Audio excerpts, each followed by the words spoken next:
பின்னோக்கி போயிருக்காங்க, அதாவது புறங்காட்டி போயிருக்காங்க அப்படின்னு சொல்லுவாங்க.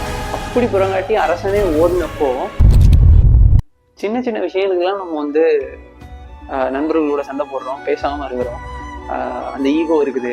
ஆனா சோழர்கள் வந்து ஒரு இடத்துல படையெடுத்து போனப்போ ஒரு வீரன் வந்து அவங்களை எதிர்த்து நின்றதை பாராட்டி ஒரு நிலத்தை கொடுத்துருக்காங்க. அவங்களுக்கு நிலத்தை கொடுத்து அந்த இடத்த நீயே வந்து பார்த்துக்கோ அப்படின்னு கொடுத்துருக்காங்க, நீயே வந்து அரசனா இருந்துக்கோ அப்படின்னு. அந்த அளவுக்கு.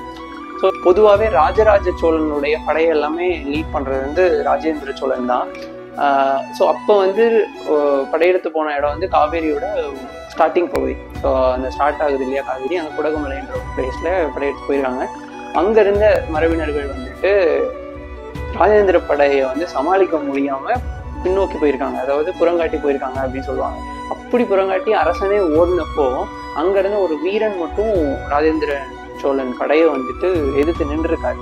அதை பார்த்து வியந்த சோழ நாட்டு மன்னர்கள் அவங்களுக்கு வந்து அந்த வீரனுக்கு அதே இடத்த வந்து பரிசா கொடுத்து, இந்த இடத்த நீயே ஆண்டுக்கோ, அதாவது எங்களோட ஆட்சியில நீயே இந்த இடத்த ஆண்டுக்கோன்னு சொல்லிட்டு எதிரிக்கு வந்து அந்த இடத்த வந்து கொடுத்து அதை ப்ராப்பராக வரி செலுத்தி மற்ற மன்னர்கள் பக்கத்தில் எப்படி ஆள்றாங்களோ அதே மாதிரியான சிஸ்டமாக அவருக்கு பண்ணி கொடுத்துருக்காங்க.